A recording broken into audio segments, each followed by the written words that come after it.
Bem-vindo a uma jornada de autodescoberta e crescimento emocional com o Destravar da Inteligência Emocional. Neste poderoso resumo audiobook, exploraremos as chaves para desbloquear a inteligência emocional, transformando a maneira como vivemos e nos relacionamos. Antes de embarcarmos nessa jornada emocional, de qual cidade você está explorando este audiolivro? Deixe-nos saber nos comentários. E enquanto você está aí, compartilhe um pouco sobre o seu trabalho nos comentários. A oportunidade que você procura pode surgir através de uma conexão nos comentários. Estamos todos conectados. E se você está participando do programa de mentoria do Pablo, compartilhe conosco. Vamos construir uma rede sólida, trocar ideias e crescer juntos. Sem mais delongas, convido você a mergulhar no mundo de Destravar da Inteligência Emocional. Aperte o play, absorva cada palavra e permita-se crescer emocionalmente. Prepare-se para uma experiência transformadora. Estamos prontos para começar. Este livro é uma dedicatória emocionante à esposa do autor, Ana Carolina Marçal, celebrando os 10 anos de casamento. Desde o nascimento dela, a Terra nunca mais foi a mesma, transformando a vida de seus pais, irmãos e amigos. No entanto, ninguém foi tão impactado quanto o autor, cujo propósito era claro: tornar-se aquilo que é hoje, algo que só poderia ser alcançado por meio dela. O autor relembra os humildes dias em que tinha apenas uma bicicleta, mas Ana Carolina o aceitou em sua vida. Mesmo diante das adversidades e desencorajamentos da igreja, ela sonhou em casar com ele, ignorando as limitações financeiras. Seu coração simples e generoso permanece o mesmo desde os 15 anos, trazendo alegria ao autor. O autor expressa seu amor à esposa, destacando que não são duas metades, mas uma unidade indivisível. Ele se sente amado todos os dias por essa rainha amada da sua alma, agradecendo por tudo que construíram e construirão juntos, indo além do fim. Esta dedicatória é uma homenagem sincera à inspiração constante e ao amor incondicional de Ana Carolina. Prefácio. Para aqueles que almejam comandar suas vidas, o autor introduz o Destravar da Inteligência Emocional como um catalisador de transformação. Cada capítulo promete ferramentas para compreender os segredos de uma vida plena, abordando os aspectos físicos, emocionais e espirituais. A certeza do autor é clara: ao concluir a leitura, o leitor não será o mesmo, enfatizando que o fim supera o começo. O livro se apresenta como uma resposta para quem busca soluções nos negócios, na família ou para o caos pessoal. Ao atrair a atenção do leitor, o autor destaca a importância do investimento na compreensão das inteligências emocionais, aconselhando cautela para evitar a obesidade cerebral. Recomenda que assistam a seus vídeos e o acompanhem nas redes sociais para melhor absorção dos conteúdos, alertando sobre o perigo de aprender sem aplicar. O autor se compromete a proporcionar uma leitura que abrirá portas desconhecidas do eu interior, convidando o leitor a uma jornada interna. A promessa é de depositar o melhor do conhecimento para construir fundamentos sólidos, começando por ressaltar a importância do leitor e abordando temas que transformarão mentalidade e realidade. A leitura, segundo o autor, será uma experiência de descoberta da força interior do leitor, oferecendo conhecimentos e novidades para serem experimentados e explorados. A compreensão das trilhas internas mentais propõe expandir o universo cerebral, criatividade e sensibilidade, promovendo uma transformação inevitável na maneira de pensar e agir, essencial para o crescimento emocional. Se você não tiver confiança em si mesmo, ninguém vai confiar em você. Capítulo 1. Autoconfiança. Imagine-se iniciando uma jornada que transformará não apenas sua mente, mas também sua vida. Este capítulo é um convite para explorarmos juntos o poder da autoconfiança, uma qualidade que não é estática, mas sim construída e moldada ao longo do tempo. Ninguém é imperturbavelmente autoconfiante o tempo todo, é uma jornada que requer desejo e esforço contínuo. Todos enfrentamos momentos em que nos sentimos derrotados, exigindo uma reorganização de nossos pensamentos e atitudes. Se sua autoconfiança está em baixa, ou mesmo quase inexistente, este é o ponto de partida para uma transformação que começará agora. A primeira chave para construir a autoconfiança é assumir o controle de seu cérebro e corpo, direcionando-os para ações que desencadearão mudanças. Silencie-se por um momento, perceba a força interior que reside em você. É fácil se culpar quando desistimos, mas agora é o momento de mudar essa narrativa. Contaremos uma história poderosa que ocorreu em Atlanta, onde Angela Cavallo, uma mãe comum, demonstrou uma força extraordinária ao levantar um carro para salvar seu filho. Este evento extremo destaca como a mente pode influenciar ações físicas notáveis, desencadeando uma força interior que muitas vezes subestimamos. Sua mente é comparável a uma terra fértil, seus pensamentos são as sementes e sua vida é o resultado dessa plantação. Ao confiar genuinamente em si mesmo e em suas capacidades, você se torna capaz de superar qualquer desafio, como evidenciado pela história de Angela. Atividades simples, como adotar banhos naturais, podem comprovar a mudança de estado mental por meio de comportamentos físicos. Comece com ações diárias pequenas, construindo gradualmente a força de vontade, resistência emocional e reduzindo o estresse. O simples ato de sorrir, mesmo durante situações desafiadoras, tem o poder de transformar seu estado interior. Suas ações moldam suas emoções, assim, respirar profundamente pelo menos 3 vezes ao dia oxigena o cérebro, proporcionando alívio e paz. A maneira como você anda, sua postura e a tonalidade da sua voz também contribuem para aumentar a autoconfiança. Adote a postura confiante da Mulher Maravilha para liberar endorfinas e melhorar o humor. Para reforçar a autoconfiança, recordar alguém que irradiava confiança à primeira vista é um exercício valioso. O autoconhecimento profundo gera confiança, uma qualidade perceptível por todos ao seu redor. Não subestime o impacto de ações simples. Rir, respirar profundamente e alterar comportamentos físicos tem um efeito positivo na autoconfiança. Para impulsionar seu cérebro, ouse fazer algo ridículo, essa prática traz vitalidade e renovação. Embora o caminho seja simples, não é fácil, requer consistência. A diferença entre desistir e conquistar está na capacidade de superar as aflições internas. Lidar com emoções, eliminar medos, ansiedade e pensamentos negativos é crucial para essa superação. Lembre-se, se não confiar em si mesmo, outros também não confiarão. Cuide de si, construa autoconfiança. Inspire-se em histórias de superação ao seu redor e embarque nesta jornada de construção da autoconfiança, pois cada passo conta nessa transformação. Neste momento, quero destacar que cada pessoa comum, como você e eu, guarda dentro de si histórias de superação e conquistas que merecem ser ouvidas. Ficaria imensamente grato se compartilhasse sua jornada de superação, seja através de uma mensagem direta no Instagram @pablomarca1 ou ao entrar em contato com minha equipe. Cada narrativa é uma peça valiosa do mosaico humano. Ao considerarmos figuras proeminentes como Walt Disney, demitido por falta de imaginação e criatividade, percebemos que a recusa em desistir é um fio condutor nessas histórias extraordinárias. Todas elas compartilham um denominador comum, a persistência incansável diante de reveses aparentemente insuperáveis. E agora, convido-o a refletir sobre sua própria trajetória. Não é fascinante como personalidades renomadas enfrentaram críticas e obstáculos, mantendo-se inabaláveis em sua determinação? Cada exemplo ressalta a importância de aprender e evoluir a partir das experiências, transformando desafios em oportunidades de crescimento. Desistir nunca deve ser uma opção, pois a perda monetária é insignificante quando comparada ao preço pago pelos princípios. Perder princípios é uma perda significativa, mas desistir equivale a perder tudo. Perguntas para reflexão. 1. Quais são as 3 atitudes de comportamento que você escolherá a partir de hoje para fortalecer sua autoconfiança? 2. Identifique 3 situações que você precisa abandonar para nunca mais desistir de nada em sua vida. Você sabia que mais de 85% das preocupações que tomam conta da sua mente nunca irão acontecer? Capítulo 2. Benefícios do caos. Em um universo cheio de reviravoltas e imprevisibilidades, surge uma habilidade fundamental muitas vezes subestimada, a arte de extrair benefícios do caos. Nessa jornada imprevisível, onde a única constante é a mudança, descobrimos que aceitar as voltas da vida é mais valioso do que lutar contra elas. É como se estivéssemos dançando em meio a um turbilhão de incertezas, e ao invés de resistir, somos desafiados a aprender a coreografia do caos. Em vez de lutar contra as imperfeições, somos convidados a encarar os altos e baixos como oportunidades únicas para nos reinventarmos. Essa jornada nos lembra da inutilidade de tentar forjar um caminho predefinido. Em vez de buscar desesperadamente um futuro incerto, somos instigados a desfrutar plenamente do presente. Não existe um caminho certo, apenas o caminho que estamos trilhando, e é nossa responsabilidade infundir significado nessa jornada. Deixar de lado a ânsia por um futuro previsível nos liberta para experimentar o momento presente. Mais de 85% das preocupações que assombram nossas mentes raramente se concretizam.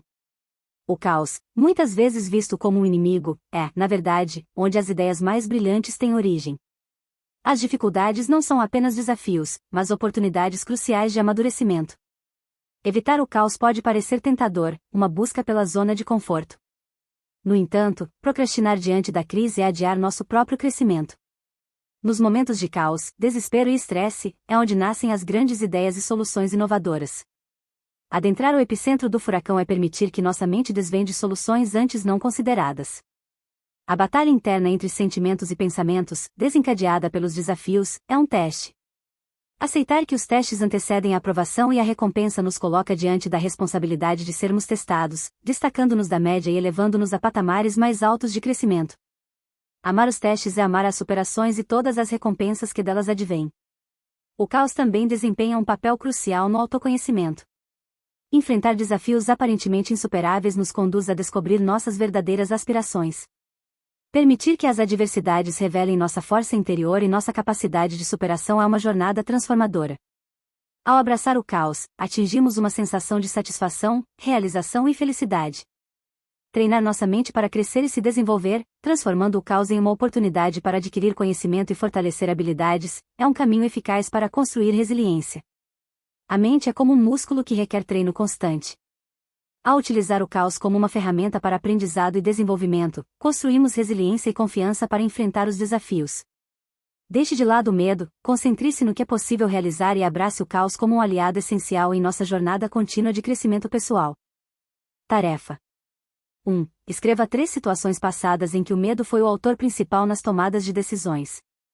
Para cada uma delas escreva como você poderia ter agido para ter resultados diferentes. 2. Com base no que aprendeu neste capítulo, como você vai reagir quando estiver diante de uma situação de caos? Aproveite qualquer tipo de sentimento. E canalize toda a energia para produzir. Perguntas. Capítulo 3. CCC. Neste emocionante terceiro capítulo, Pablo Marçal nos guia por um mergulho profundo no universo da energia. Ele desvenda os mistérios que permeiam a compreensão do mundo e da existência humana, destacando a espiritualidade como uma peça-chave nesse intrincado quebra-cabeça. Ao nos introduzir ao vocabulário vibrante da física quântica, Marçal nos conduz por um terreno onde vibração, ondas, ressoar e frequência são como palavras de ordem. Ele fundamenta esses conceitos como forças invisíveis que criam um mundo físico, lançando-se como bases para uma jornada de descoberta. A técnica CCC, composta por captar, converter e canalizar, é revelada em um vídeo envolvente no YouTube. Aqui, Marçal desmistifica a forma como nossos 5 sentidos interpretam o mundo, transformando essas interpretações em ações intencionais. Ele nos lembra, de forma impactante, que tudo é energia, e nossos sentidos muitas vezes falham em captar essa realidade em sua plenitude. Apesar de tudo, o autor aponta como a maioria das pessoas vive na ilusão de que o mundo se limita à interpretação sensorial. Ele destaca as nuances das interações energéticas, suas especificidades e sua aplicação específica. É neste ponto que a técnica CCC se revela como uma ferramenta prática e poderosa para transformar a energia em resultados extraordinários. Para ilustrar a aplicação dessa técnica, Marçal compartilha uma história envolvente de uma aluna em uma de suas imersões. Diante da coleta, ela utilizou a técnica CCC para transformar a energia negativa, tomando uma decisão ousada que a integra surpreendentemente à equipe do autor. A ênfase em fazer perguntas durante momentos desafiadores é uma constante. Marçal destaca a importância de analisar e compreender as emoções, revelando uma experiência pessoal de sua infância. Um episódio com seu pai, apresentando uma abordagem diferente diante da negativa de um brinquedo, marca o início de sua jornada de captar, converter e canalizar. Concluindo o capítulo de forma poderosa, Marçal nos instiga a assumir o controle de nossas vidas, transcender o estado de ficar e abraçar o ser. Ele argumenta que a verdadeira riqueza começa na identidade e que antes mesmo de adquirir riquezas, já somos naturalmente ricos.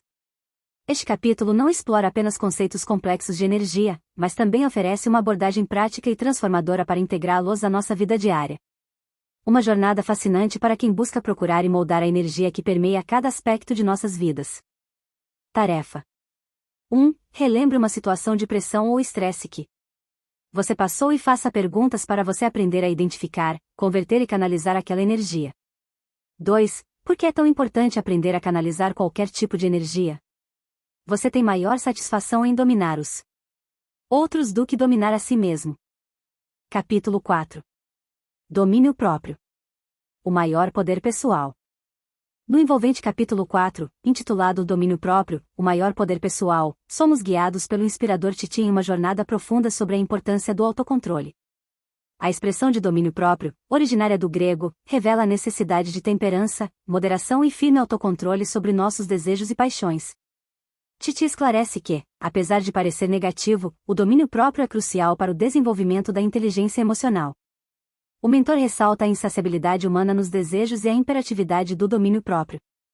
O argumento de que essa habilidade é essencial para estabelecer bons relacionamentos e alcançar o sucesso em todas as áreas da vida. Em contraste, aqueles que cedem a impulsos sem considerar as consequências muitas vezes enfrentam resultados negativos e são excluídos por amigos e colegas. Titi destaca que o próprio domínio implica em não permitir que sentimentos e desejos controlem ações, evitando reações impulsivas que prejudicam os relacionamentos. Ele alerta sobre o perigo de deixar sentimentos e impulsos assumirem o controle, bloqueando a capacidade mental racional. O mentor oferece estratégias práticas para lidar com os desafios, incentivando a resolução de problemas em vez de fugir ou desesperar. Destaca a importância de pensar antes de falar, evitando impulsos que possam causar danos. Titi compartilha uma experiência pessoal sobre autocontrole no trânsito, enfatizando a mudança de comportamento e a economia de energia ao não reagir impulsivamente. Ele ressalta a necessidade de avaliar as batalhas emocionais que valem a pena e as recompensas associadas. Titi defende que a inteligência emocional proporciona a liberdade de escolher com sabedoria os próximos passos, evitando gastar energia com coisas insignificantes. A narrativa explora a armadilha emocional de se preocupar com a opinião alheia, citando passagens bíblicas que enfatizam a responsabilidade pelas palavras proferidas. Titi encorajou a não se deixar definir pelo que os outros pensam, lembrando que as respostas emocionais dependem da percepção e avaliação das situações. O mentor compartilha sua abordagem em relação ao feedback, destacando a importância de aceitar opiniões apenas aqueles comprometidos com resultados. Ele desafia a busca por experiências óbvias com o Criador, incentivando a compreensão de questões fundamentais sobre criação, sabedoria e destino. Ao abordar bloqueios emocionais na capacidade de fazer perguntas, Titi explora a importância das experiências na infância e na escola. Ele desafia a associação negativa entre perguntas e rebeldia, destacando a maestria de Jesus em fazer perguntas como parte fundamental do ensino. O capítulo culmina com a ênfase de Titi na compreensão do domínio próprio, garantindo decisões claras e sem filtros. Ele propõe tarefas desafiadoras, prometendo uma jornada transformadora em direção ao poder pessoal e ao domínio próprio. Tarefa 1. Você precisa tirar o seu cérebro do modo automático. A partir de hoje você precisa começar a questionar todas as coisas. Transforme todas as respostas em perguntas. Você dá conta? 2. Quais são as situações que você não consegue ter domínio? Reflita sobre elas e para cada situação faça uma tarefa para exercitar o domínio. O amor está em guerra. Capítulo 5. Empatia. O que pode atrair você? No cativante capítulo 5, intitulado Empatia, somos guiados por uma reflexão profunda sobre a importância desse atributo no contexto das relações humanas. O autor, com uma linguagem envolvente, explora os aspectos da empatia, destacando sua ligação intrínseca com o autoconhecimento. A narrativa começa enfatizando que a empatia é alimentada pelo entendimento das próprias emoções. O autor destaca a relação entre empatia e autoconhecimento, enfatizando que quanto mais consciente alguém é de suas emoções, mais fácil se torna compreender os sentimentos dos outros. A complexidade da empatia é explorada, revelando que, para alguns, ser empático pode ser desafiador, enquanto para outros é uma experiência leve e prazerosa. O texto destaca a deficiência emocional de indivíduos que se mostram indiferentes aos sentimentos alheios, apontando essa atitude como uma falha trágica na compreensão do que significa ser humano.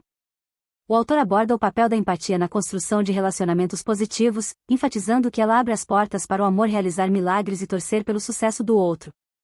A capacidade de ouvir sem criticar é apresentada como uma ferramenta útil para aliviar o dor do próximo. A distinção entre psicopatas e pessoas emocionalmente frias é discutida, destacando que a empatia é fundamental para se conectar aos sentimentos alheios. O texto explora as armaduras emocionais, mostrando como a frieza pode criar separação entre indivíduos e impedir a verdadeira vulnerabilidade. O autor compartilha casos de sabotagem e arrependimento, evidenciando a influência da empatia nas decisões e ações humanas. A necessidade de se livrar das armaduras emocionais para descobrir o verdadeiro eu e permitir o fluxo do amor é ressaltada como um passo crucial. A narrativa culmina com a importância de praticar a empatia, destacando que cada indivíduo é único, e a atenção às necessidades do outro é essencial para construir uma sociedade harmoniosa. Ao final, o autor encorajou o leitor a dar o primeiro passo em direção à empatia, prometendo experiências incríveis e um entendimento mais profundo da vida. Tarefa 1. Após ter compreendido o que é empatia, você já pode responder para você mesmo em qual grupo está e também já consegue filtrar para quem você irá abrir e dividir suas dores. 2. Faça uma relação das diferenças do ser apático e antipático. A frustração faz parte do caminho de quem quer crescer, de quem busca evoluir. Capítulo 6. Frustrações. Quais são as suas fugas? No intrigante capítulo 6, intitulado Frustrações, Quais são as suas fugas? O autor nos leva a uma profunda exploração das dinâmicas emocionais associadas às frustrações e às estratégias de fuga que os indivíduos frequentemente adotam. A narrativa se inicia com uma provocação sobre o impacto das experiências vividas desde a infância na formação da identidade do indivíduo adulto. O autor destaca a importância do método IP, um treinamento que visa identificar e potencializar características, proporcionando um caminho para alcançar novas conquistas. A mensagem central é clara: o autor acredita que todos têm o potencial de dominar suas vidas e atingir seus objetivos. O propósito declarado é despertar esse potencial no leitor, elevando-o a um estado de vencedor. Contudo, antes de desfrutar desse status, é crucial compreender como as frustrações têm desviado as pessoas de suas identidades, gerando ainda mais desapontamentos. O autor, utilizando conceitos da psicologia, define a frustração como uma resposta emocional comum associada à raiva, aborrecimentos e decepções. Destacamos dois tipos de frustração: interna, relacionada a questões pessoais, e externa, decorrente de situações fora do controle individual.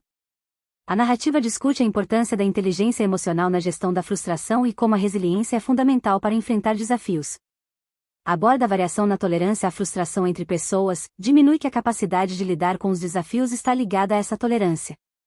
O autor explora exemplos de situações em que as frustrações levaram a decisões precipitadas, como uma separação motivada por uma declaração dita no calor do momento. Destaca-se a importância de não se deixar levar pela frustração, pois as decisões tomadas nesse estado podem resultar na perda de aspectos positivos da vida. A narrativa continua abordando a universalidade das frustrações, especialmente nas áreas financeiras e de comparação social. Alerta sobre os riscos de se comparar com os outros, destacando que cada indivíduo tem seus desafios. O autor menciona um experimento de Stanford que mostrou a relação entre a capacidade de resistência à frustração na infância e a resiliência na vida adulta. Propõe a ideia de que a frustração, em certo grau, é uma forma de autorregulação e autocontrole. A parte final do capítulo destaca a importância da inteligência emocional para superar insatisfações, amar os desafios e receber recompensas.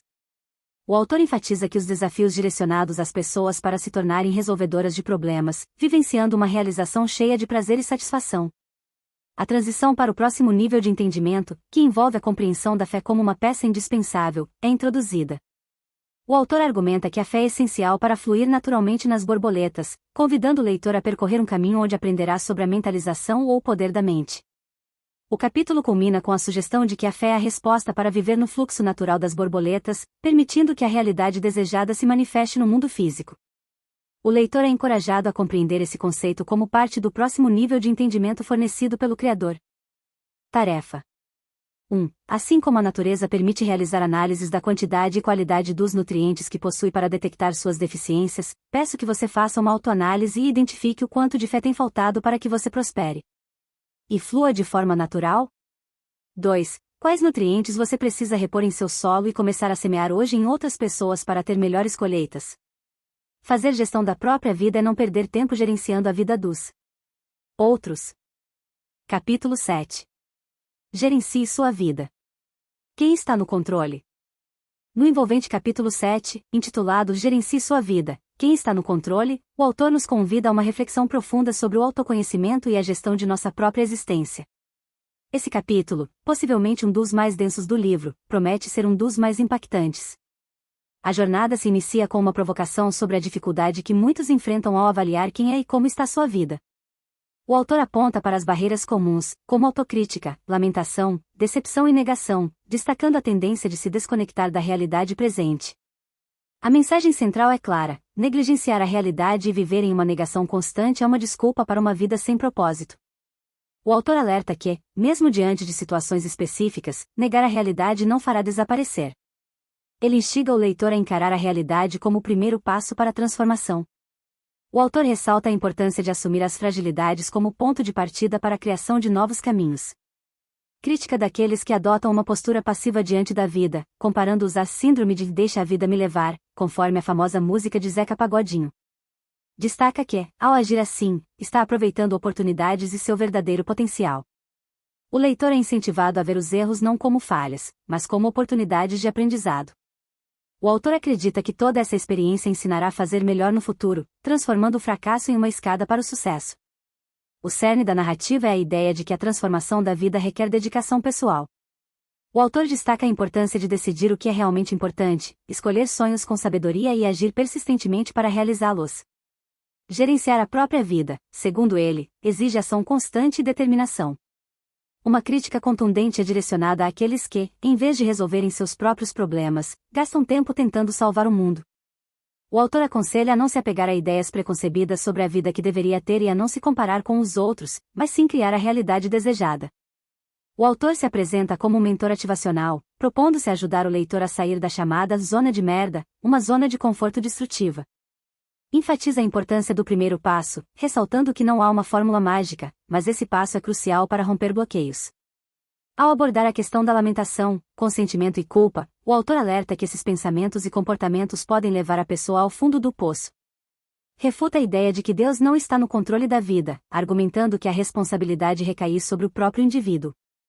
O autor incentiva o leitor a agir, a produzir sua própria história em tempo real, sem viver no passado ou imaginar um futuro inexistente. Alerta sobre os perigos de viver no passado, associando-o à depressão, e de viver no futuro, criando ansiedade e preocupações antecipadas. A narrativa encerra com a ênfase na importância de gerenciar a própria vida, construindo autoconfiança, autonomia e autorresponsabilidade. O autor compartilha sua intimidade com Deus, destacando que ele não faz gestão da vida de ninguém, pois deu ao homem o controle sobre sua existência desde a saída do Jardim do Éden. A provocação final é uma pergunta direta ao leitor sobre o que ele está fazendo de sua vida, encorajando-o a compreender rapidamente e começar a gerenciar esse processo. O autor enfatiza que fazer gestão da própria vida é não perder tempo gerenciando a vida dos outros, indicando uma ordem de prioridades: Deus, o indivíduo e os outros.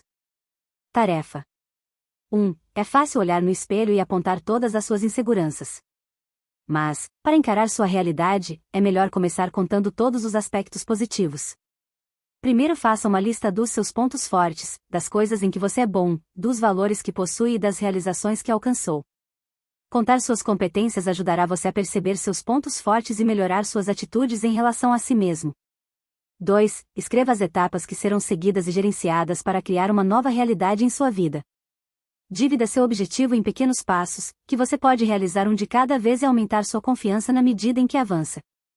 Sua nova realidade começará a acontecer quando você tiver um plano com objetivos específicos. 98% da população vive completamente alienada e dominada por 2% pensantes que comandam a Terra. Capítulo 8. Hipnótico. O ritmo da humanidade. No intrigante capítulo 8, intitulado Hipnótico, o ritmo da humanidade, o autor nos conduz por uma reflexão profunda sobre como muitos indivíduos vivem em um estado hipnótico, muitas vezes sem perceberem. Utilizando uma analogia entre o processo de aprendizado de dirigir um carro, o autor descreve as fases pelas quais abordamos até atingirmos o competente inconsciente, no qual as habilidades tornam-se automáticas e armazenadas no inconsciente. A narrativa destaca que esse processo é aplicável a qualquer aprendizado de criação e que a repetição de hábitos constantes, evoluindo-os em ritmos automáticos e hipnóticos. A lei do ritmo hipnótico, conforme descrita pelo autor, ressalta a fixação de hábitos, alertando que qualquer pensamento ou movimento, repetido mais de uma vez, se torna um ritmo hipnótico. O autor faz uma referência ao conceito popularizado por Napoleon Hill em Mais Esperto que o Diabo, onde Hill discute o mau uso da mente e a falta de aproveitamento do potencial cerebral. Destaca que viver em ritmo hipnótico, sem assumir o controle da própria vida, é cair na alienação. Uma crítica contundente é direcionada àquelas cujas vidas são conduzidas pela rotina, contas, boletos, dificuldades, fracassos e medos. O autor argumenta que esses pensamentos negativos levam a um ritmo frenético e acelerado, no qual as belezas da vida passam despercebidas. O autor revela dados que indicam que 98% da população vive nesse ritmo acelerado, sendo dominada por 2% de pensantes que comandam a Terra. Uma experiência pessoal do autor, ao mudar-se para São Paulo e pedalar pela cidade, serve como exemplo de como quebrar esse ritmo hipnótico pode revelar caminhos alternativos e inexplorados. Ao compartilhar a experiência com sua equipe de trabalho, o autor destaca a importância da consciência plena. Ele ressalta que pequenas coisas, como cumprir alguém ou observar a natureza, podem tornar a vida mais interessante. O texto aborda a automatização crescente da sociedade, comparando-a ao filme Tempos Modernos de Charles Chaplin. Destaca que, ao programar a vida automaticamente, os seres humanos correm o risco de se tornarem robôs, perdendo a conexão com a vida, a sociedade e até mesmo com sua espiritualidade. O autor alerta para a necessidade de despertar da falta de consciência imposta por padrões pré-estabelecidos, encorajando a buscar a liberdade proporcionada por Jesus na cruz. Destaca que dominar as emoções e viver com intencionalidade pode romper com o modo automático do cérebro. A hipnose, definida como sonolência no dicionário, é associada àqueles que vivem em um estado de dormência, incapazes de aproveitar a vida preparada por Deus. O autor encorajou o leitor a decidir sair desse processo automático, indicando a expansão da mente por meio de perguntas. Estratégias práticas são oferecidas, como o uso de uma pulseira de borracha para interrupção de padrões automáticos. O autor enfatiza a importância de criar conscientemente novas rotas, conhecer novas pessoas e experimentar novas tarefas, quebrando assim o ritmo hipnótico prejudicial à vida plena e consciente. Tarefa 1. Escreva como você sairá do modo automático, ritmo hipnótico, e passará a viver uma vida livre. 2. Compartilhe e transborde na vida de 3 pessoas do seu convívio que precisam sair deste estado hipnótico. Quando você conseguir identificar e governar suas emoções, você será capaz de mover as suas decisões para onde quiser. Capítulo 9. Interpretar. Como viver uma vida intencional? No envolvente capítulo 9, intitulado Interpretar, como viver uma vida intencional, o autor nos conduz por uma jornada metafórica, nos transportando para um clube de tiro, cenário típico de filmes policiais. Nesse clube, o leitor se depara com alvos a serem identificados e atingidos, estabelecendo uma analogia intrigante entre esse ambiente e a interpretação das emoções. A principal apresentação dos clubes de tiro, como esclarece o autor, é promover a prática como esporte, enfatizando a ética e o interesse. Esses locais visam aprimoramento de habilidades, reflexos, análise crítica e desenvolvimento físico, oferecendo um ambiente propício para o crescimento profissional e pessoal. Analogamente, o autor propõe que a interpretação das emoções contribua significativamente para a felicidade, o sucesso e o bem-estar. Ele destaca a importância de refletir deliberadamente sobre os alvos emocionais, representando as diferentes respostas a eventos, problemas ou pessoas. O autor orienta sobre a responsabilidade ao realizar essa viagem interior, comparando-a ao ato de mirar e atirar em um alvo. Ao identificar e governar as emoções, o leitor ganha o poder de direcionar suas decisões para onde desejar. O capítulo explora os 3 tempos das emoções: sentir, expressar e agir. Esses processos intrapsíquicos, de tradução emocional em palavras e manifestação na linguagem corporal, são fundamentais para o entendimento e domínio próprio. O texto destaca as 5 reações básicas do corpo diante de estímulos: raiva, medo, tristeza, alegria e afeto. Cada uma é detalhadamente detalhada, oferecendo insights sobre como reconhecê-las e lidar com elas de maneira intencional. Os comportamentos, representados por 5 núcleos, são apresentados como uma ferramenta poderosa para aprimorar a percepção dos comportamentos. O autor propõe que o leitor troque de alvo, passando de respostas negativas para comportamentos mais produtivos, contribuindo para uma transformação significativa. Ao explorar os alvos vermelho, ataque, amarelo, dúvida, verde, pausa, azul, detecção, e roxo, conexão, o autor fornece orientações práticas para aplicar cada um deles na interpretação das emoções. Ele enfatiza a importância de fazer perguntas a si mesmo, a Deus e aos outros, identificando as emoções e eliminando aquelas que não atingiram a decisão desejada. O autor encerra o capítulo oferecendo um guia prático em 3 passos para a eliminação consciente dos alvos emocionais indesejados. Ele destaca a importância de nomear as emoções, decidir eliminar os alvos incongruentes e agir de maneira intencional para alcançar os resultados desejados. Em resumo, o capítulo busca guiar o leitor através de uma jornada interior, fornece ferramentas práticas para interpretar emoções e viver uma vida mais consciente e intencional. Tarefa 1. Utilize o espaço abaixo para contar um pouco sobre as suas emoções e como você tem lidado com elas. 2. Diante de um problema, pessoa ou evento precisamos tomar decisões. Volte à lista dos alvos comportamentais. Reações, e relate para alguém o que você aprendeu, de preferência cite um exemplo que te causou uma reação prejudicial. Você tem sido a jaula que tem aprisionado as pessoas? Capítulo 10. Julgamento. Você é justo ou juiz? No cativante capítulo 10, intitulado Julgamento, Você é justo ou juiz?, o autor nos transporta para um episódio peculiar ocorrido em um zoológico de Nova York, em 28 de setembro de 2019. Uma mulher invadiu o viveiro dos leões, causando diferentes reações entre os visitantes e gerando questionamentos sobre a liberdade, julgamento e papel de juízes na sociedade. Ao descrever a cena, o autor destaca a diversidade de pensamentos que podem surgir ao se comparar com situações inusitadas. Ele nos incita a refletir sobre os papéis desempenhados na história, a mulher ousada, os juízes, a jaula que limita, e, por fim, os administradores do zoológico que aparecem após o ocorrido. A analogia é traçada entre esse incidente e a liberdade que o Criador nos concedeu para sermos tudo aquilo para o que fomos criados. O conceito de libertas, originado da palavra liberdade do latim, é explorado, enfatizando a independência e sua relação com a liberdade política. O autor convida o leitor a se identificar com os personagens da história, questionando se tem sido a jaula que aprisiona, os juízes que sentenciam, ou se prefere a alienação para manipular e se sentir superior. O texto destaca a importância de viver em liberdade através de princípios, analisando quais correntes ainda prendem e quais palavras moldaram a identidade. Os grilhões, representados por elementos como passado, futuro, relações pessoais, medos e inseguranças, são apontados como obstáculos para a verdadeira liberdade. O autor encorajou uma autoanálise profunda, convidando o leitor a questionar se é uma pessoa genuinamente livre ou se está alienado, assim como o leão dentro da jaula. Ao descrever as características do leão, o autor destaca a ironia de um animal tão poderoso ficar paralisado diante de uma situação inusitada. Isso serve como ponto de partida para o ensinamento sobre como se libertar da jaula, destacando que a libertação não implica abandonar o essencial, mas sim expressar o amor de maneira equilibrada. A liberação emocional é apresentada como uma chave para viver, crescer e transformar sem permitir que excessos limitem o ser. O autor enfatiza que a vida é pessoal, e ninguém pode viver ou sentir as dores alheias. A mensagem ressalta a importância de cultivar a própria felicidade, não confundindo o domínio próprio com o controle sobre os outros. O capítulo conclui com a ideia central de se libertar da mediocridade, abandonar limitações impostas e viver o extraordinário. A metáfora do leão em liberdade serve como um convite à coragem, acessível de mudanças inevitáveis e o planejamento de sementes para uma vida plena. O leitor é encorajado a ser responsável por suas escolhas e aceitar as transformações com tranquilidade e coragem.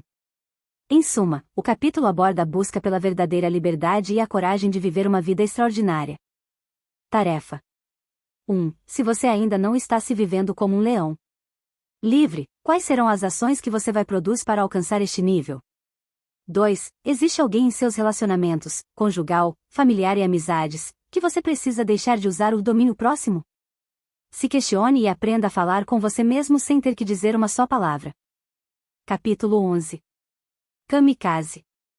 Autossabotagem.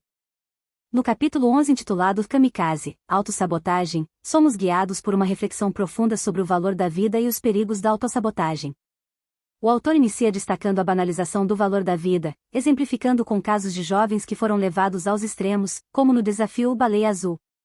Ele questiona a consciência desses jovens em relação ao amor por Deus, por si mesmos e pelos pais. A narrativa explora o termo kamikaze, associado a quem se arrisca a cometer loucuras, originado pelos pilotos japoneses na Segunda Guerra Mundial. O autor ressalta a necessidade de ativar a inteligência emocional diante de situações desafiadoras, como a depressão, que se tornou uma das maiores vilãs da alma nos tempos atuais. A preocupação do autor com as pessoas que desistem da vida devido a problemas emocionais é evidente. Ele se destaca como a depressão pode transformar uma dor momentânea em algo maior do que a própria pessoa. Expressa compaixão diante desse cenário, enfatizando a importância de descobrir a força interna que pode transformar qualquer situação. O autor convida o leitor a refletir sobre o sentido da vida pessoal, encorajando-o a buscar prazer e a se sentir importante. Introduz o conceito de janelas bloqueadas no cérebro, representando zonas de conflito que, se abertas, podem desencadear problemas como pânico, ansiedade e baixa autoestima. Uma metáfora da calculadora é utilizada para ilustrar as reações diante das situações cotidianas. O autor explora diferentes valores associados às ações, desde reações simples até extremos como a automutilação ou suicídio. Destaca a importância de compreender, respirar e tomar decisões conscientes para evitar as consequências dos impulsos negativos. A narrativa se aprofunda ao abordar as possíveis causas de bloqueios emocionais, relacionando experiências traumáticas à formação dessas janelas. Exemplifica com uma história de uma aluna que, devido a uma situação constrangedora, desenvolve bloqueios que afetam seu aprendizado e seu lado extrovertido. O autor destaca a importância de cuidar das emoções, combater a poluição da memória e viver livremente conforme o plano de Deus. Encoraja o leitor a não buscar aprovação externa, a desinstalar ambições e ganhos, e a focar no amor pelas pessoas. A discussão sobre as esferas de crescimento emocional, QI, QS, é implementada, enfatizando que o domínio próprio está diretamente ligado à transformação na vida. O autor compartilha que o conhecimento básico, QI, o controle emocional, e a busca do propósito, QS, são as chaves para o desenvolvimento pessoal, deixando claro que o caminho está nas mãos do leitor. Tarefa 1. O que tem te prendido dentro do aquário fazendo de você um telespectador da vida? 2. Relate uma experiência onde você conseguiu usar a calculadora, controlar as suas emoções e obteve resultados diferentes. 3. Você consegue identificar qual foi o principal foco de tensão que tirou você do eixo de equilíbrio no relato acima?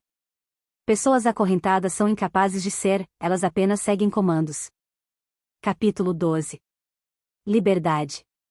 É seu direito, mas você prefere ficar na prisão. No envolvente capítulo 12, intitulado Liberdade, é seu direito, mas você prefere ficar na prisão, somos guiados por uma reflexão profunda sobre a verdadeira essência da liberdade. O autor destaca que a liberdade sinceramente provém da alma, não sendo apenas uma questão de escapar das ordens externas, mas de desfrutar plenamente do que o Criador planejou para a vida na Terra. Neste capítulo, o lúdico e a verdade se entrelaçam na história do cordeiro e do leão. O autor convida os leitores a visualizarem uma cena em uma mansão, onde um pai amoroso está sentado, cheio de amor e autoridade. Ele apresenta um cordeiro, irmão e amigo, que se sacrifica terrivelmente para salvar vidas. Esse cordeiro, herói multifacetado, simboliza a dualidade entre mansidão e força. Ao abordar a história do cordeiro e do leão, o autor usa a imaginação como ferramenta para ativar novas trilhas neurais, incentivando os leitores a liberarem seus lados criativos e ousados. Uma analogia com a história de Simba, do filme O Rei Leão, é explorada para ilustrar como, muitas vezes, nos comportamos como cordeiros esquecendo nossa verdadeira identidade de leões destinados a reinar. O autor critica a doutrina desde a infância, destacando a importância de abandonar padrões que colocam os outros como prioridade e desafiando os leitores a despertarem para sua natureza leonina. Ele destaca a necessidade de autoconfiança e determinação, reforçando a ideia de que o leitor não deve mais se contentar em ser um cordeirinho, pois o cordeiro já foi sacrificado. A mensagem central é clara: é hora de pensar e agir como um leão, abandonar a dependência da opinião alheia e buscar a liberdade plena. O autor destaca a importância da linguagem na mudança de pensamentos e ações, citando Provérbios 23h07. Ele expressa sua indignação com aqueles que permanecem na escravidão, enfatizando que a liberdade é um pouco vívida devido aos grilhões que ditam os resultados. A narrativa conclui com um chamado à ação, desafiando os leitores a mudarem a forma como se enxergam e a declararem suas conquistas. O autor instiga a quebra de desculpas, a superação da mentalidade de vítima e a transformação da prisão mental em libertação plena. Ao encorajar a identificação de atitudes que limitam, o autor destaca a importância de governar emoções e atitudes para alcançar a inteligência suprema e viver verdadeiramente em liberdade. A mensagem final ressalta a necessidade de modelar-se por princípios elevados, seguindo o exemplo de Jesus, e viver como um leão, livre e destemido. Tarefa 1. Escreva a diferença entre ser cordeiro e ser leão. Exemplifique. 2. Que atitudes você vai tomar para ser um leão? Quanto mais você ampliar os seus mapas mentais, mais terá condições de entender o outro e estabelecer conexões verdadeiras. Capítulo 13. O mapa do mundo. Em que mundo você vive? No capítulo 13, intitulado O Mapa do Mundo, Em que mundo você vive?, somos levados a uma profunda reflexão sobre os mapas mentais ou cognitivos, que representam como leituras individuais de experiências vívidas, moldadas por opiniões e valores pessoais. O autor destaca que cada pessoa expressa sua própria visão e realidade com base nas vivências e conhecimentos adquiridos. A narrativa ressalta a inexistência de uma realidade única, visto que duas pessoas não conseguem criar a mesma opinião diante de uma experiência específica. O autor utiliza a diversidade cultural no Brasil, exemplificando as diferenças marcantes entre norte e sul em sotaques, costumes, vegetação e gastronomia, para reforçar a ideia de que não existem dois mapas de mundo iguais. A compreensão de que existem diversos modelos de mentalidade é apresentada como um desafio significativo, sendo a origem de muitos conflitos interpessoais. O autor destaca a importância do amadurecimento para transformar relacionamentos com pessoas diferentes e encoraja a ampliação dos mapas mentais para entender melhor o próximo e estabelecer conexões verdadeiras. Ao explorar a capacidade limitada da mente humana para decifrar as informações sensoriais disponíveis no ambiente, o autor enfatiza que a percepção do mundo é frequentemente distorcida por filtros de traumas, bloqueios, culturas e religiosidades. Ele revela o impacto da sobrecarga de informações, mencionando que uma mente consciente é capaz de processar apenas uma fração ínfima do que é descarregado no ambiente. O autor compartilha códigos para ampliar o mapa do mundo, como evitar julgamentos baseados em opiniões limitantes e substituir críticas por sugestões elegantes. Destaca a importância de compreender diferentes óticas diante de um mesmo fato e incentivar a criação de oportunidades para conhecer novas culturas, ampliando horizontes. A técnica de rapport, uma ferramenta psicológica para criar empatia e sintonia com outras pessoas, é implementada como essencial para uma comunicação eficaz e relacionamentos saudáveis. O autor exemplifica essa conexão com a história de José na Bíblia, destacando a importância de se adaptar ao ambiente para estabelecer relações sólidas. A narrativa culmina com a ideia de modelagem, a capacidade de pegar códigos de outras pessoas e adaptá-los ao próprio estilo, sem imitação. O autor enfatiza que respeitar os mapas de mundos diferentes é essencial para alcançar a supremacia da inteligência. O capítulo conclui com a mensagem de que cada pessoa tem sua própria interpretação e mapa do mundo, e para atingir a inteligência suprema, é necessário respeitar e compreender as diversas perspectivas existentes. Tarefas. 1. Você consegue se adaptar em variados tipos de ambiente com pessoas diferentes? 2. Quais são as características que você deve praticar ou ter para que consiga criar ambiência nos locais que você frequenta? 3. O que você entendeu sobre respeitar o mapa de mundo do outro? 4. Marque a data para uma viagem onde você irá conhecer um lugar diferente e amplie seu mapa de mundo. 5. Durante essa semana, com a ajuda do dicionário, aprenda uma palavra nova para cada dia. As desistências são como as ferrugens que te paralisam. Capítulo 4. Níveis de ressentimento. A ferrugem do coração. No envolvente capítulo 14, intitulado Níveis de ressentimento, a ferrugem do coração, somos convidados a refletir sobre a importância de aproveitar a jornada da vida, evitando que o coração enferruje pelos ressentimentos. O autor destaca a relevância de apreciar a estrada, não apenas o destino, para evitar que a alma sofra desgaste semelhante à ferrugem que afeta o metal. O narrador usa a metáfora de uma viagem que se depara com uma rotatória ou viaduto, oferecendo 4 caminhos diferentes.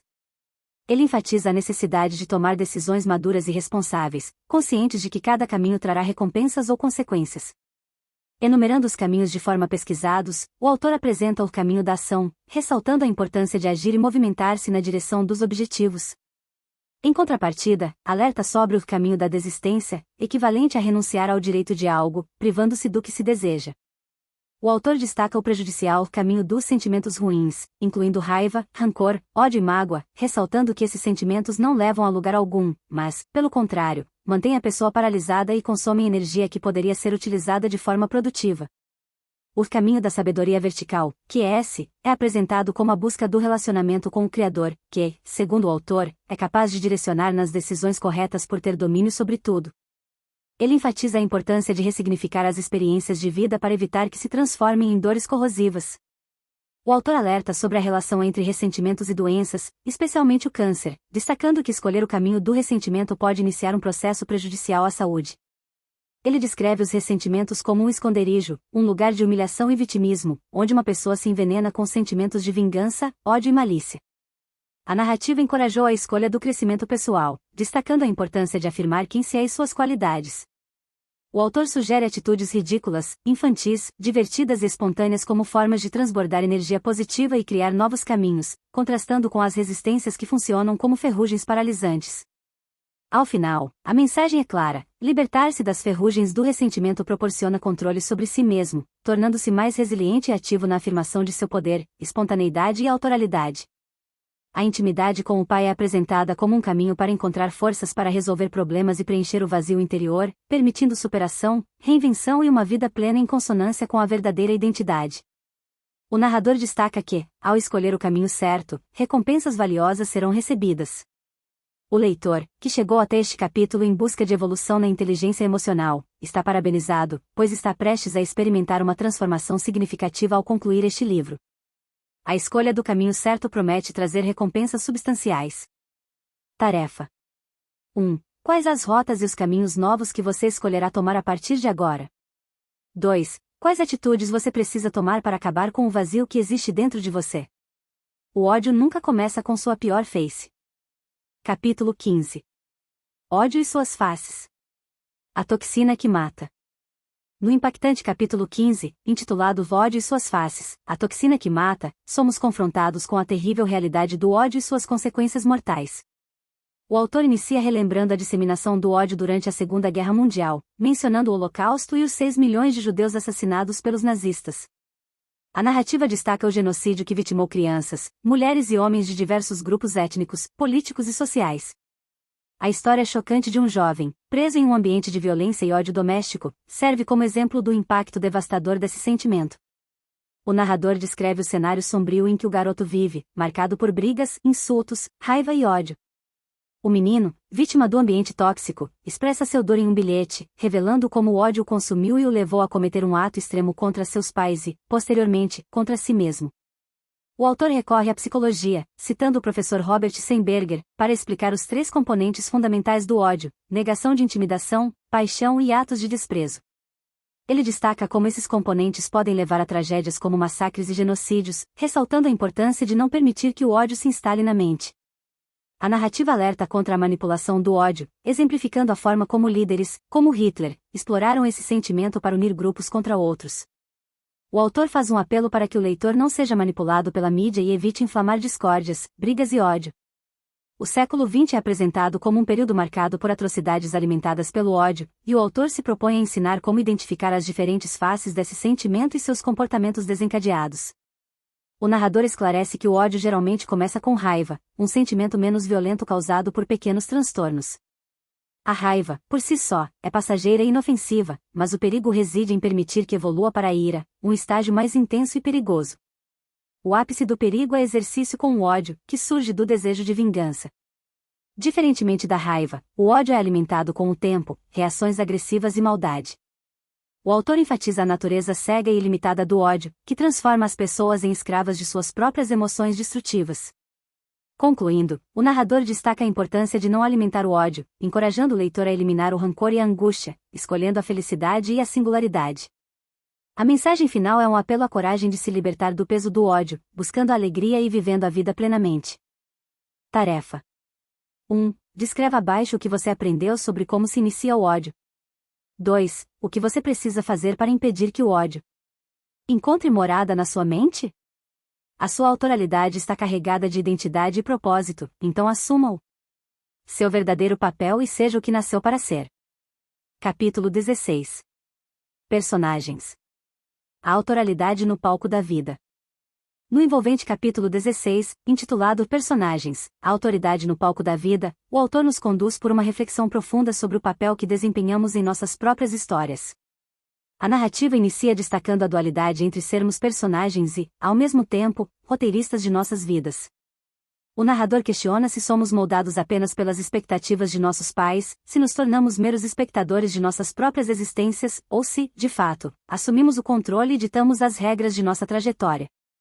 É apresentada uma analogia com um jogo de videogame, ressaltando que não há vidas extras, portanto, é imperativo começar a viver intencionalmente, moldando a própria identidade.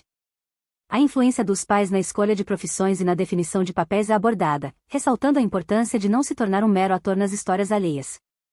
O autor compartilha sua experiência pessoal de resistir a ser rotulado como a ovelha negra, optando por buscar sua autoralidade, sem ser influenciado por opiniões externas.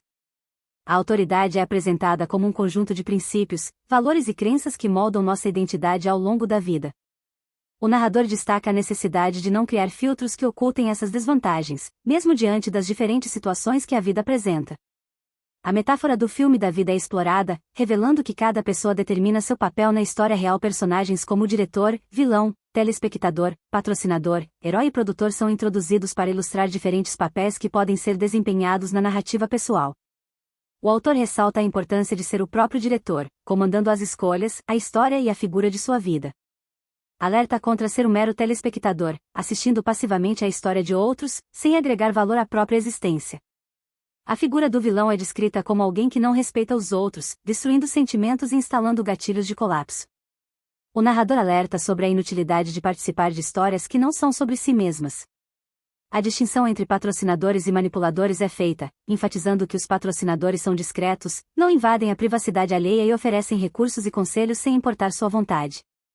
O herói, apresentado como aquele que quer salvar o mundo, está desanimado, pois o verdadeiro herói já existe em Cristo. O produtor, que comanda os diretores, é considerado como alguém que tem uma vida facilitada, recebe recursos e tem capacidade de intervenção dos assuntos planejados ao seu redor. A narrativa destaca a liberdade e a monetização associadas a esse papel. O autor expressa sua aversão ao papel de vítima, ressaltando que essa postura não agrega nada e suga a energia dos outros. Ele incentiva a liberdade para transitar entre diferentes personagens, mas alerta contra a escolha de ser uma vítima. A narrativa se aprofunda ao abordar a importância de treinar-se para mudar hábitos e desenvolver a inteligência emocional. O autor compartilha sua abordagem ao criar um ambiente positivo para seus filhos, reforçando a ideia de que a mudança de hábito é uma questão de treino. Ao final, o narrador enfatiza a necessidade de abandonar a vida de aparência, escolhendo personagens que levem uma trajetória significativa. O leitor é encorajado a se posicionar na história pessoal, lembrando que pensar e agir deve estar em sintonia, e a autoralidade carrega consigo identidade e propósito. Assim, a mensagem final é um apelo para que cada indivíduo assuma o seu verdadeiro papel e seja quem nasceu para ser. Tarefa 1. Qual é o personagem que você tem vivido no palco da sua vida? 2. Seja o patrocinador de alguém, invista recursos, tempo e transborde o que você aprendeu neste capítulo. Quando alguém falar algo, ao invés de julgar a fala dessa pessoa ou ficar com algum sentimento de dúvida, faça uma pergunta. Capítulo 17. QI/QQS. Você é corpo, alma e espírito. Neste capítulo, mergulhamos nos intrincados conceitos de QI, QI/QS, revelando a complexidade e interconexão dessas inteligências fundamentais. O autor começa esmiuçando o significado desses termos, apresentando o quociente de inteligência, ou QI, como a medida da capacidade de manipulação de formas, números, fatos e palavras. Ele faz uma analogia intrigante, comparando o cérebro a um computador, enfatizando que uma maior capacidade de processamento resulta em uma inteligência intelectual mais elevada. A narrativa segue explicando o quociente emocional, ou Q, destacando sua importância na capacidade de consideração e governar as emoções, influenciando a forma como as pessoas respondem a crises pessoais e lidam com pressão do meio. O autor enfatiza a necessidade de desenvolver fatores como automotivação, persistência, controle dos impulsos, empatia e esperança para fortalecer o Q. Ao explorar a diferença entre responder, QI, e reagir, Q, o autor aponta que o cérebro emocional responde mais rapidamente aos eventos do que o pensante. Ele instiga o leitor a questionar suas crenças limitantes, que são como magnéticas, moldando a realidade conforme as convicções. O autor guia o leitor na identificação desses aspectos, incentivando a superação dos bloqueios que limitam o mapa do mundo de cada um. O narrador destaca a necessidade de quebrar as barreiras construídas pelas limitações e abrir espaço para novas perspectivas, promovendo uma mudança de mentalidade que impactará a maneira de agir e pensar, sendo crucial para o amadurecimento emocional. A abordagem de Howard Gardner sobre as inteligências múltiplas em Harvard é implementada, mostrando como diferentes mentes aprendem, executam e entendem de maneiras diversas. O autor critica o sistema educacional atual para tratar as pessoas de forma generalista, sem levar em conta uma diversidade de inteligências. O capítulo culmina com a exploração da inteligência espiritual, ou QS, que vai além da religião, conectando-se ao propósito e sentido de vida.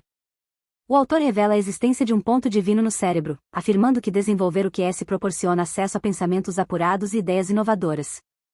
A narrativa conclui incentivando o leitor a alcançar níveis mais altos em QI, QI/QS, propondo desafios para superar metas limitantes e, finalmente, abraçar a liberdade de ser único, com identidade e propósito.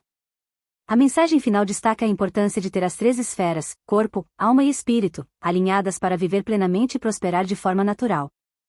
Tarefa 1. Vamos fazer um exercício agora, vou escrever algo a teu respeito. Você é feio, pobre e nunca vai ser nada na vida. Escreva abaixo o que veio em sua cabeça quando leu essa frase.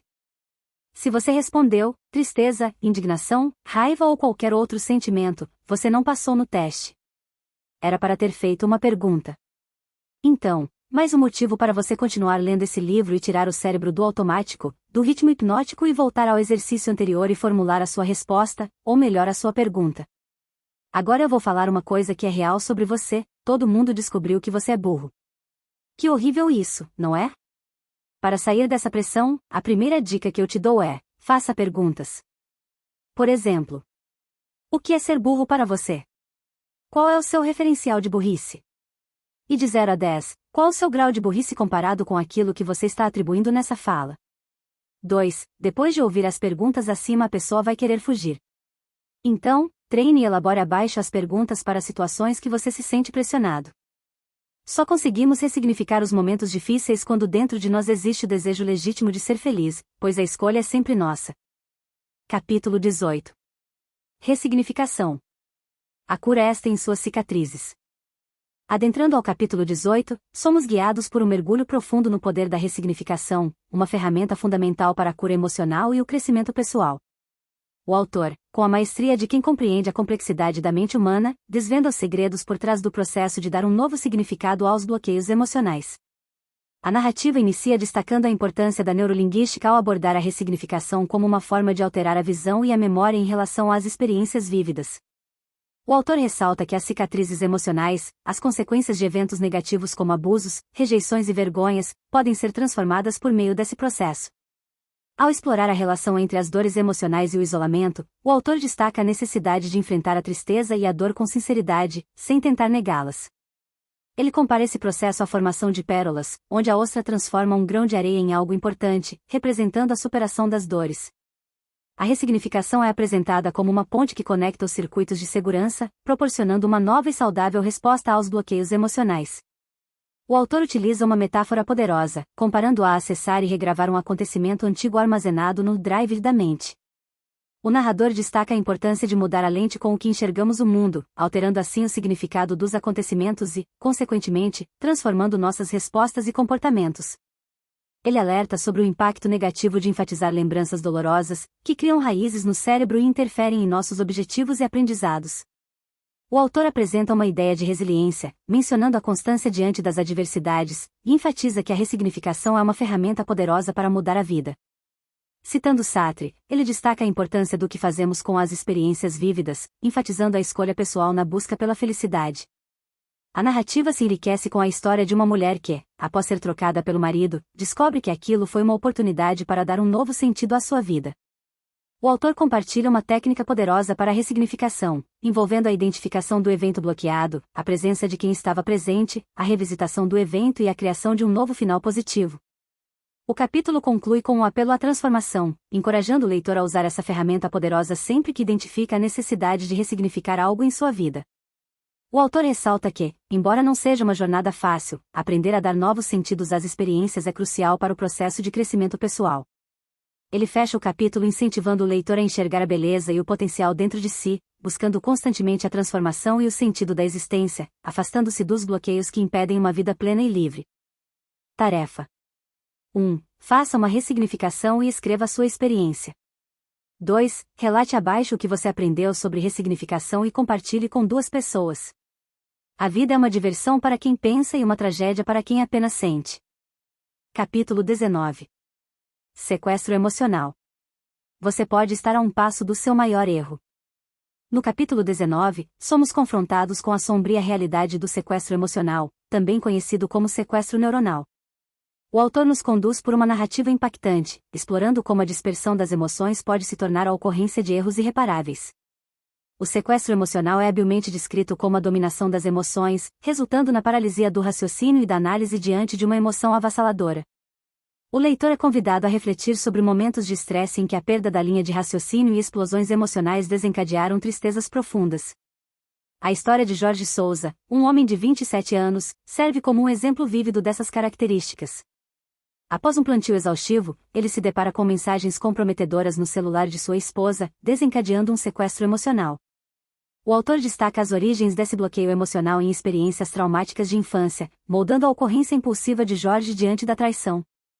O narrador alerta sobre os perigos das reações instintivas durante um sequestro emocional, alertando que tais impulsos podem destruir não apenas a vida do indivíduo, mas também a de outras pessoas ao seu redor. O caso extremo de Jorge, que revelou em um crime brutal, serve como um lembrete chocante dos desdobramentos desastrosos desse específico. O autor explora a ideia de que uma pessoa sob sequestro emocional não consegue pensar, apenas sentir, transformando a vida em uma tragédia para aqueles que estão submersos nesse estado. A narrativa continua a descrever como Jorge, após libertar-se temporariamente do sequestro emocional, cometido um ato brutal e, posteriormente, fugiu. A história se torna ainda mais sombria quando revela as consequências devastadoras do sequestro emocional na vida da esposa de Jorge, Mariana, e de seus filhos. O autor destaca a incapacidade de Mariana de compartilhar sua versão dos acontecimentos devido à dominação emocional de Jorge. A narrativa é pontuada por um alerta contundente: compensar ações e tomar cuidado com reações impulsivas é crucial para evitar os efeitos destrutivos do sequestro emocional. O autor compartilha uma experiência pessoal, relembrando a instabilidade emocional em sua própria família durante a infância e como a decisão de seu pai, diante de um momento crítico, evitou uma tragédia. O leitor é encorajado a usar essa história como uma pausa para a reflexão, uma sugestão interna que pode guiar em decisões mais difíceis. A importância de visualizar o resultado final é destacada como uma ferramenta útil nas tomadas de decisões. O capítulo conclui com uma reflexão sobre a ressignificação pessoal do autor em relação às questões familiares, destacando a capacidade de transformar experiências passadas e olhar para o futuro com clareza e compreensão. Assim, o autor, com maestria, retrata o sequestro emocional como um perigo iminente, alertando o leitor sobre a importância de manter o domínio próprio e a inteligência emocional para evitar uma tragédia que pode resultar de um único passo em falso. Tarefa 1. Escreva abaixo o que você entendeu sobre sequestro emocional. 2. Numa situação de sequestro emocional, respire profundamente e responde essa pergunta: como um sábio agiria em meu lugar? É simples porque qualquer idiota faz, mas difícil porque idiotas não fazem. Todos os dias. Capítulo 20. Treinamento. Um cérebro obeso luta contra o espírito. No 20º capítulo, somos guiados por uma exploração profunda sobre o treinamento da mente, revelando a resistência inicial do cérebro diante de decisões que exigem esforço e energia. O autor enfatiza a importância de compreender que o cérebro tende a escolher o caminho do descanso e da economia de energia, resistindo a mudanças e desafios. O narrador destaca sua pesquisa de longa data sobre a mente humana, propondo que a mente é uma habilidade a ser treinada, assim como as capacidades motoras e a expansão da memória. Uma analogia interessante é apresentada, confirmando que a mente é como um estoque gigante de caixas, onde a repetição cria trilhas para facilitar o acesso a determinadas informações. A importância da repetição é exemplificada ao discutir a memorização, incentivando o leitor a repetir informações várias vezes para criar conexões e atalhos mentais. O autor enfatiza como a forma como conversamos conosco mesmos influencia nossas ações e resultados, destacando a necessidade de evitar autossabotagem. O narrador adverte sobre o impacto das opiniões negativas, revelando como as expectativas e pensamentos pessimistas podem se concretizar. A história de um empresário que previu a falência de seu negócio ilustra esse ponto, enfatizando a influência das diretas na realidade. A narrativa mergulhadora na ideia de treinar os pensamentos, destacando que são eles que moldam os resultados. O leitor é encorajado a criar desafios, aumentar gradativamente a quantidade de informações absorvidas e superar limites mentais. A sugestão é que qualquer pessoa possa treinar o próprio cérebro, iniciando um processo de transformação pessoal. O autor compartilha dicas práticas para ampliar a capacidade de memorização, como buscar constantemente novas atividades para explorar novas trilhas mentais. O leitor é incentivado a lembrar-se de momentos em que aprendeu algo difícil no passado, amarrar os sapatos, para ilustrar como o treino contínuo pode simplificar atividades complexas. O narrador explora os 3 estágios da memória: registro, informação e gravação, explicando como cada um desempenha um papel fundamental no processo de memorização. A ênfase é colocada na necessidade de buscar constantemente atividades novas para evitar o modo automático e desenvolver novas trilhas mentais. Uma prática diária chamada boot é melhorada, introduzindo um processo de inicialização semelhante ao de um computador. O narrador compartilha uma sequência de passos, incluindo dormir e acordar, sorrir, controle da respiração, a posição física de super-herói para alterar a frequência comportamental, e a ativação espiritual através da conexão com o Criador. O autor destaca a importância da gratidão e do aprendizado diário como elementos-chave para desencadear um movimento positivo na mente. Finalmente, a narrativa conclui enfatizando a necessidade de manter uma postura de gratidão, mesmo diante das adversidades, utilizando-as como oportunidades de crescimento pessoal. Dessa forma, o capítulo fornece uma visão abrangente sobre como treinar a mente, destacando a importância de desafiar constantemente a inércia mental, desenvolver novas trilhas cognitivas e cultivar uma atitude de gratidão para melhorar as faculdades mentais e habilidades. Tarefa 1. Faça o boot cerebral e escreva como foi essa experiência durante o seu dia.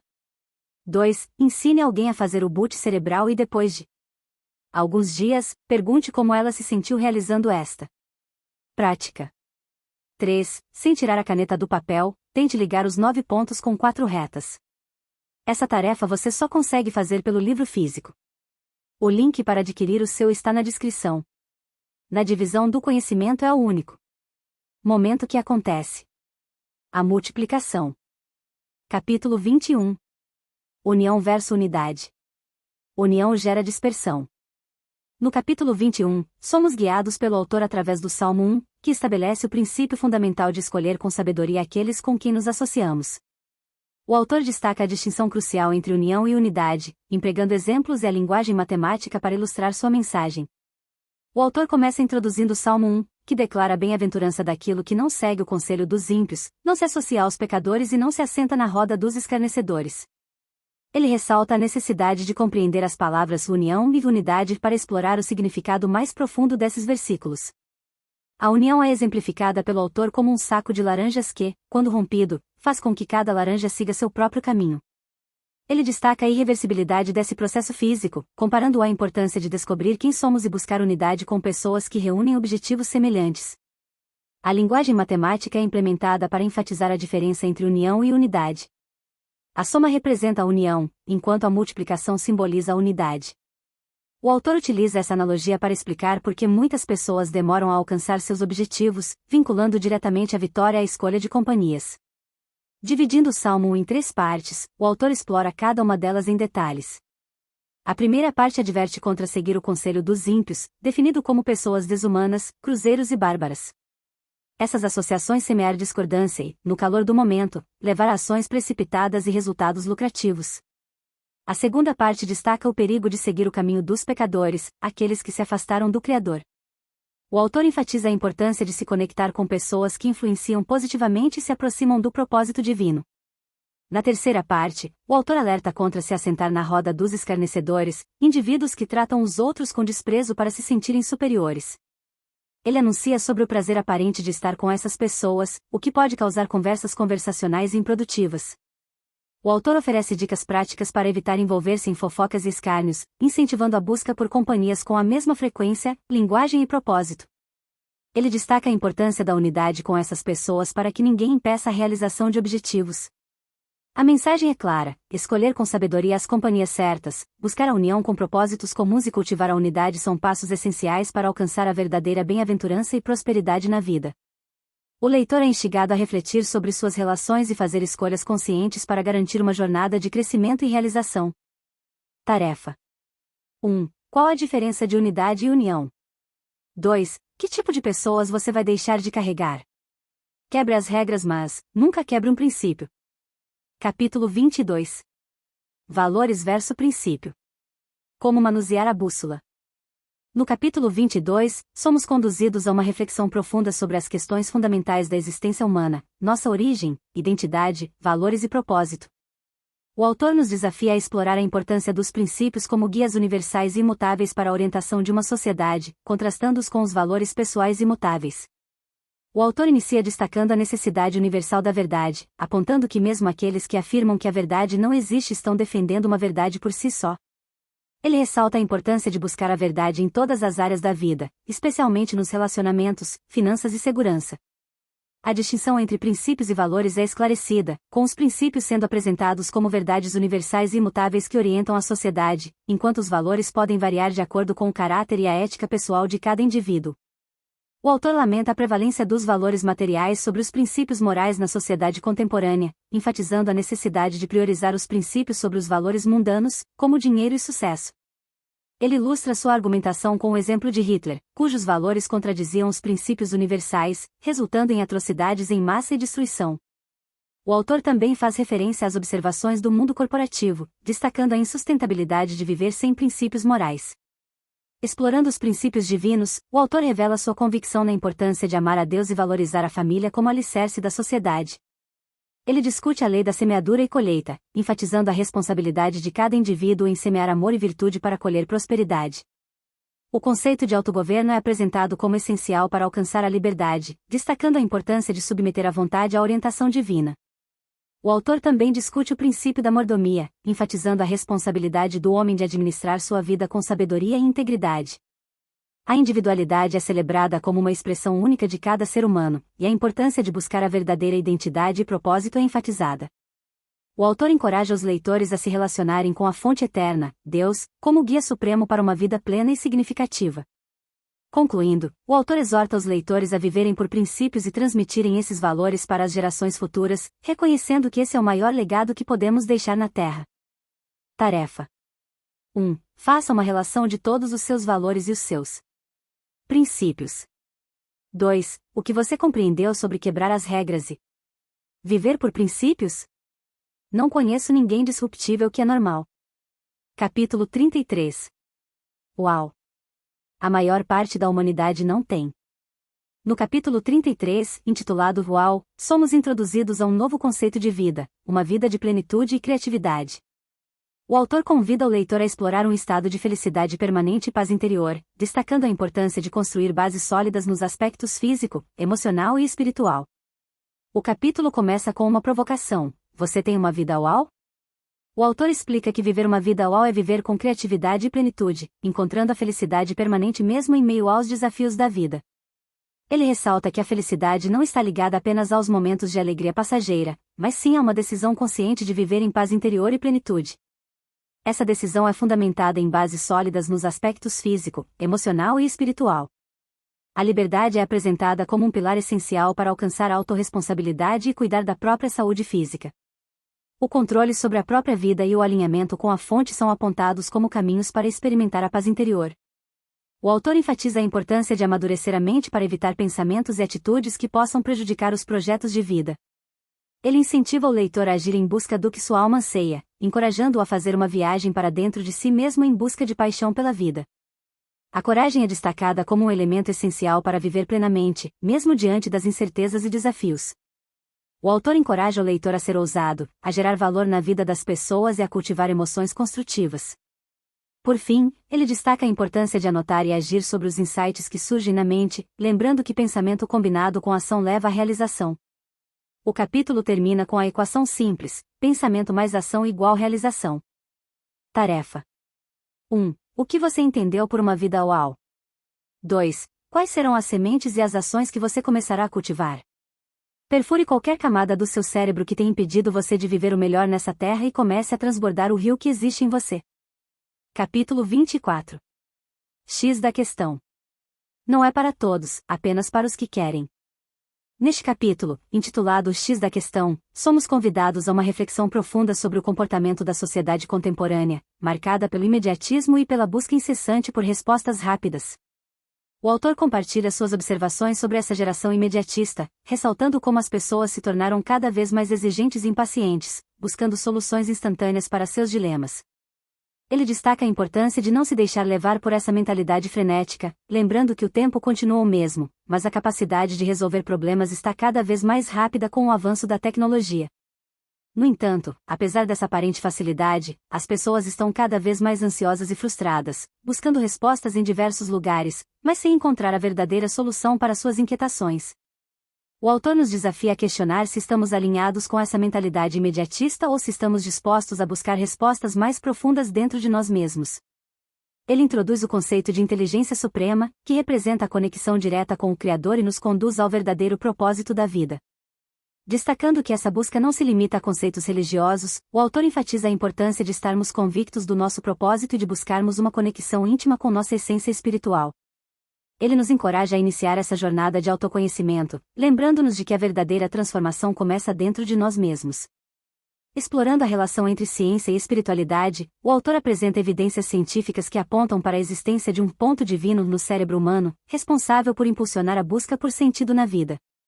Ele destaca a importância de uma abordagem holística para compreendermos nossa existência e nos encoraja a transcender as limitações da razão pura em busca de uma compreensão mais profunda da realidade. Por meio da metáfora da sabedoria vertical, o autor nos convida a perfurar as camadas do nosso cérebro, desbloqueando o potencial para viver experiências além da compreensão racional. Ele compara esse processo ao período de namoro, onde o desejo mútuo de se conhecer leva à abertura para o sobrenatural e à descoberta da plenitude da vida. Por fim, o autor nos lembra de que a verdadeira plenitude só pode ser alcançada quando nos conectamos com o Criador e vivemos de acordo com os princípios ensinados por Jesus Cristo. Ele nos encoraja a buscar uma intimidade cada vez maior com o Criador, lembrando-nos de que só assim poderemos desfrutar de uma vida verdadeiramente plena e abundante. Tarefa: 1. O que você entendeu por X da questão? 2. Você está disposto a sofrer uma metanoia para atingir a inteligência suprema? Como fará isso? O poder que temos com a nossa mente é algo extraordinário. Comece a dar o sim para você, pare de se julgar e negativar a própria vida. Capítulo 25. Yes. O sim eu já tenho, o não é só quando eu escolho. No capítulo 10, somos convidados a reavaliar o poder das palavras em nossas vidas e a compreender que o sim e o não têm significados muito mais profundos do que geralmente percebemos. O autor inicia desmistificando a ideia comum de que devemos buscar o sim e evitar o não, afirmando que, na verdade, já possuímos o sim em Cristo. Ele baseia essa afirmação em 2 Coríntios 1h20, onde é mencionado que todas as promessas de Deus têm seu cumprimento em Cristo. Assim, o autor nos incentiva a compreender o poder das palavras em nossa vida, destacando que a língua tem o poder de abençoar ou amaldiçoar, encorajar ou desmotivar, salvar ou destruir. A partir dessa reflexão, o autor nos leva a entender a importância de controlar nossos pensamentos e palavras, destacando como uma comunicação cuidadosa pode evitar muitos problemas desnecessários.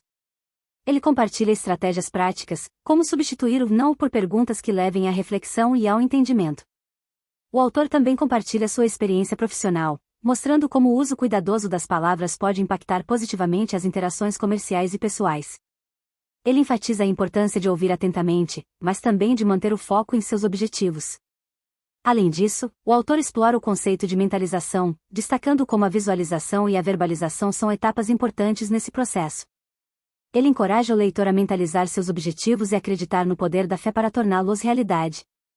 Ao longo do capítulo, o autor faz referência à importância da conexão entre mente, corpo e espírito, enfatizando que a prosperidade vem quando essas 3 inteligências estão alinhadas.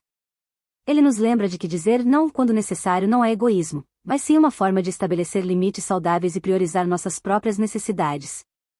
O autor finaliza o capítulo com uma reflexão sobre a capacidade do cérebro humano de se adaptar e mudar, destacando a importância de uma completa transformação da mente para compreender a vontade de Deus. Ele nos encoraja a viver uma vida de sim, atraindo o que desejamos por meio de palavras e pensamentos positivos, e a rejeitar pensamentos depreciativos que nos impedem de alcançar nosso propósito. Tarefa 1. Quais foram os prejuízos que você já teve por não saber dizer não? 2. O que você vai mentalizar como um sim para a sua vida? Escreva abaixo como foi essa experiência. O barulho que tem atrapalhado você ouvir a sua voz interior e a voz de Deus. Silêncio, por favor. Você dá conta? Capítulo 26. Zunidos. Qual a sua frequência? No capítulo Zunidos, somos convidados a refletir sobre a frequência das conversas em nossas vidas e como elas podem impactar nosso crescimento espiritual e mental. O autor começa destacando como é comum nos envolvermos em fofocas e tagarelices, buscando novidades e compartilhando informações muitas vezes fúteis. Ele nos alerta para o perigo da tagarelice, que muitas vezes se concentra em aspectos negativos da vida das pessoas e pode se tornar um veneno para os relacionamentos. O autor nos incentiva a repensar nossos hábitos de comunicação e a elevar o nível das nossas conversas, focando em ideias construtivas ao invés de fofocas. Ao longo do capítulo, o autor explora o conceito de zunidos, representando o ruído constante das conversas fúteis que nos impedem de ouvir nossa voz interior e a voz de Deus. Ele nos desafia a dedicar tempo ao silêncio, para que possamos sintonizar nossa frequência com a vontade divina. O autor ressalta a importância de reconhecer a presença de Deus em nossa vida e a necessidade de ajustar nossa frequência para ouvir sua voz. Ele nos lembra de que Deus está sempre presente, mesmo quando não conseguimos ouvi-lo, e nos encoraja a buscar essa conexão espiritual. Além disso, o autor destaca a importância de cuidar dos nossos pensamentos e sentimentos, pois são eles que determinam nossa frequência vibracional. Ele nos alerta para o perigo de captar as frequências negativas das pessoas ao nosso redor e nos incentiva a buscar uma vida mais positiva e elevada. Por fim, o autor nos convida a refletir sobre quais hábitos e influências devemos excluir de nossas vidas para manter uma frequência vibracional elevada. Ele nos encoraja a fazer escolhas conscientes que nos ajudem a vibrar em uma frequência positiva, atraindo coisas boas para nossas vidas. Ao final do capítulo, fica claro que a busca por uma frequência vibracional elevada é essencial para nosso crescimento pessoal e espiritual, e que isso requer um esforço contínuo e consciente em direção a pensamentos e comportamentos positivos. Tarefa 1. O que tem roubado a sua frequência? 2. Escreva 5 ações para elevar a sua frequência. E ai, sentiu o poder que poderá transformar a sua vida? Se fizer as tarefas, né, Titi? E olha que esse foi só o começo. Se você quiser se conectar comigo e continuar subindo o rio, é só escanear esse QR e cair pra dentro. Tamo junto até depois do fim. Que o silêncio seja a frequência onde ecoam as vozes divinas, e que nossas palavras sejam o eco do amor e da sabedoria. Escolha sua frequência e sintonize-se com o universo.